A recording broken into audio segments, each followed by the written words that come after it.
안녕하세요. 아무 이야기나 주제가 되는 캔들피그의 이런저런 시간입니다. 여러분, 침대 시장 투톱이 에이스하고 시몬스인 거는 알고 계시죠? 그런데 지금 1, 2위 자리 지키는 이 두 회사가 갑자기 엄청난 속도로 따라오는 한 회사 때문에 바짝 긴장하고 있는데요. 거기가 의외로 코웨이였습니다. 잘 아시겠지만 코웨이 하면 렌탈 아니겠습니까? 보니까 역시나 침대 매트리스 렌탈 서비스로 시몬스하고 에이스, 턱미까지 따라왔더라고요. 렌탈 시장 성장 속도가 빠른 건 알고 있었는데 이런 거 보니까 진짜 빠르긴 빠른 모양입니다. 그래서 오늘은 렌탈 산업 이야기를 여러분과 함께 공유를 한번 해볼까 합니다. 이 렌탈 산업이라는 게 예전에는 B2B 사업 위주였습니다. 기업 대 기업으로 한 렌탈이 대부분이었는데요. 굴삭기나 지게차 같은 중장비나 사무용 복합기 같은 기업용 아이템이 일반적인 렌탈 산업의 아이템이었죠. 근데 이런 기업을 상대로 하는 B2B 렌탈 말고 오늘 이야기할 부분은 개인 상대로 하는 B2C 렌탈 산업 이야기입니다.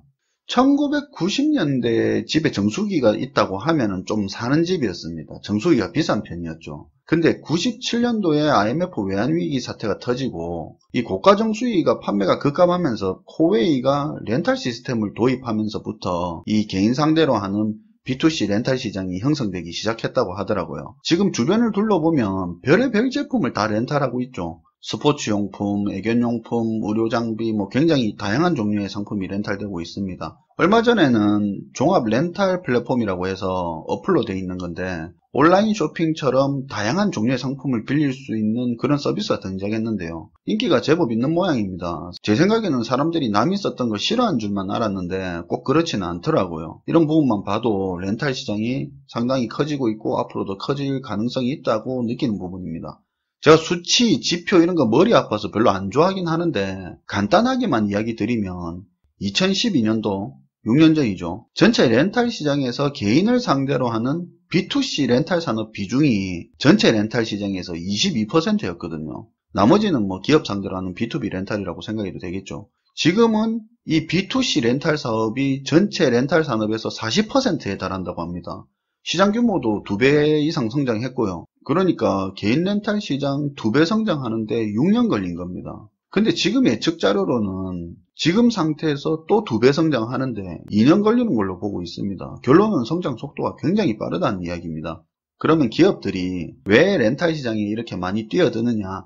그게 크게 두 가지 장점이 있는데요.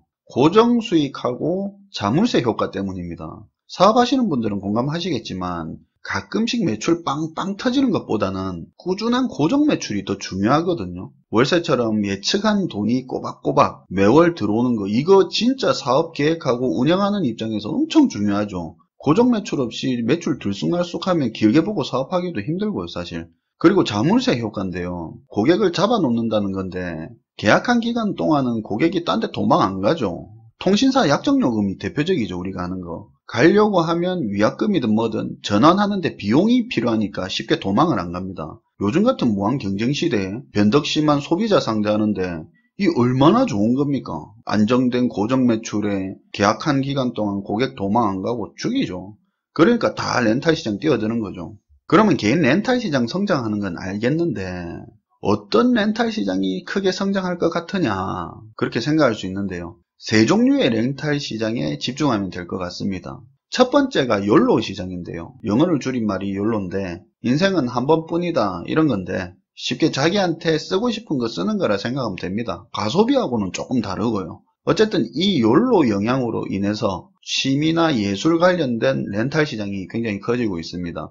대표적인 아이템이 드론이나 고가 게임기, 전동 휠, 예술작품, 레저용품 이런 종류인데 가격이 좀 있어서 좀 쉽게 구매하기 어려운 아이템이 주를 이룬다고 합니다. 두 번째가 양방향 렌탈 시장인데 쉽게 생각하면 어플로 개인 간 서로 간에 렌탈을 해주는 건데 이게 그냥 단순히 물건만 빌려주고 공유하는 게 아니고 자기가 써봤던 경험 같은 걸 같이 공유하는 겁니다. 아이템은 상당히 다양하기 때문에 딱 뭐라고 정해서 말하기는 좀 힘들 것 같고요.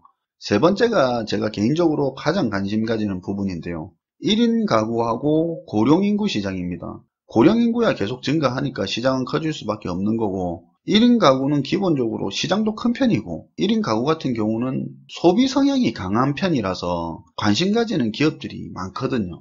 그래서 좀 찾아봤는데요. 제가 1인 가구 관련된 내용이면 꼭 먼저 찾아보는 나라가 있습니다.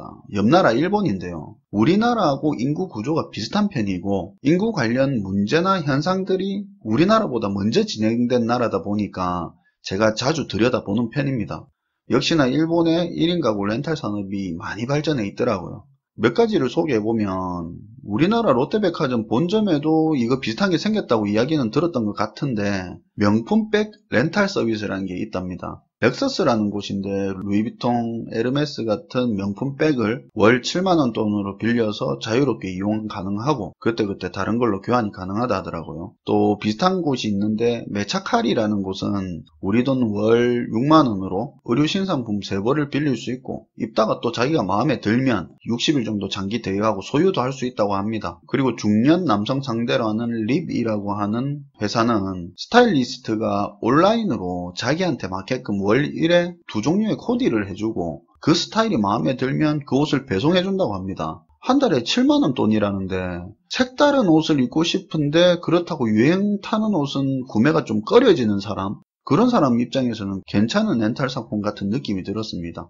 이 밖에도 유행하는 화장품 월 1회 보내주는 상품도 있고 여성들이 옷 엄청 많아서 꼭 옷방이 하나 더 필요한 사람들 많거든요. 또 그런 사람들 타겟으로 안 입는 옷을 보관해주는 의류창고 렌탈 서비스도 있었습니다. 그리고 온라인의 렌탈처럼 오프라인에서는 정액제가 많이 자리를 잡고 있었는데요. 이것도 똑같이 렌탈처럼 월 1회 돈을 미리 지불해놓고 서비스나 제품을 이용하는 건데 우리나라 정식집 월 식사 비슷한 개념인데 86라멘이라고 월 86,000원 내면 한 그릇 8,000원 정도 하는 라면을, 일본 라면을 한 달 동안 매일 원하는 라면을 한 그릇씩 먹을 수 있다고 합니다. 이런 것뿐만 아니라 문화 쪽에서도 한 달에 얼마 내면 그 회사랑 연계되어 있는 공연 아무거나 자유롭게 이용이 가능하거나 클럽 같은 것도 비슷한 상품이 있다고 합니다. 다양한 렌탈 상품이 존재하더라고요. 일본 렌탈에서 이야기는 이쯤 하기로 하고요. 우리나라 이야기를 이제 좀 해보겠습니다. 앞에서 제가 일본 예를 들 때부터 제가 의류 렌탈 쪽 이야기를 주로 했는데 개인적으로는 그 분야가 렌탈 분야에서 가장 자리 잡기 어려운 부분이라고 생각합니다. 그것 때문에 이 의류 렌탈 부분이 잘 자리 잡고 있다면 다른 종류의 렌탈 상품 영역도 어느 정도 수준 이상으로 렌탈 시장이 형성됐을 거라고 보기 때문에 의류 렌탈 이야기를 주로 했습니다.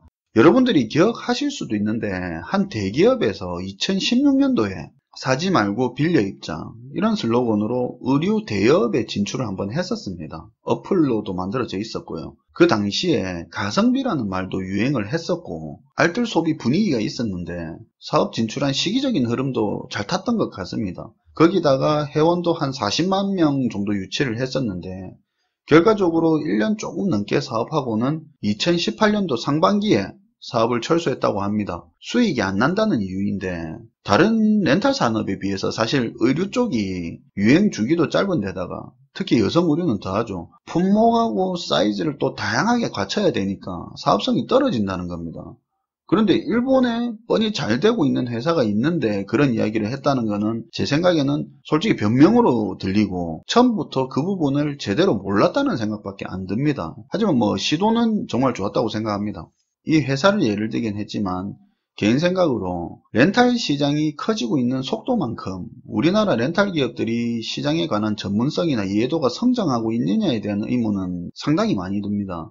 기업들이 렌탈 시장이 매력이 있어서 뛰어드는 건 알겠는데 너무 렌탈 시장에 주먹구구식으로 뛰어든다는 생각이 드는데요. 렌탈 시장에 있는 소비자들은 기본적으로 굉장히 합리성 높은 소비라는 성향이 있습니다. 그런데 최근에 우리가 접하는 렌탈 상품은 그 사람들 입장에서 볼 때 할부하는 거랑 뭐가 다른지 뭐가 이득인지 잘 모르겠다는 거죠. 렌탈의 장점을 느끼지 못하는 렌탈 상품이 너무 많다는 겁니다. 진짜 필요성 있게 패키지화한 것도 아니고 저렴한 것도 아니고 그렇다고 그냥 기존에 팔던 거 그대로 렌탈이라고 툭 내놓은 게 상당히 많습니다. 아직도 대부분은 비싼 제품 적은 비용으로 쓴다는 그런 전략이나 주기적으로 교체해야 되는 소모품 볼모라는 전략만 가지고 사업하는 곳이 많은 것 같습니다. 그러다 보니까 아직도 100만원 넘는 고가 상품 위주의 렌탈 시장만 커지는 것 같은데요. 다른 쪽도 좀 커져야 되는데 기존 하는 사업에서 추가로 부업하는 식으로 전문성 떨어지게 렌탈 사업이 커지는 거 이런 거 말고 진짜 최근에 이제 많이 보이기 시작하는데 렌탈이 주업이고 렌탈에 목숨 건 기업들의 시장 점유율이 높아지는 게 렌탈 산업이 빨리 성숙기로 갈 수 있는 방법인 것 같습니다. 오늘은 렌탈 시장에 대한 개략적인 정보와 개인 의견을 한번 공유해 봤습니다. 시청해 주셔서 감사합니다. 좋은 하루 되세요. 지금까지 캔들피그의 이런저런 시간이었습니다.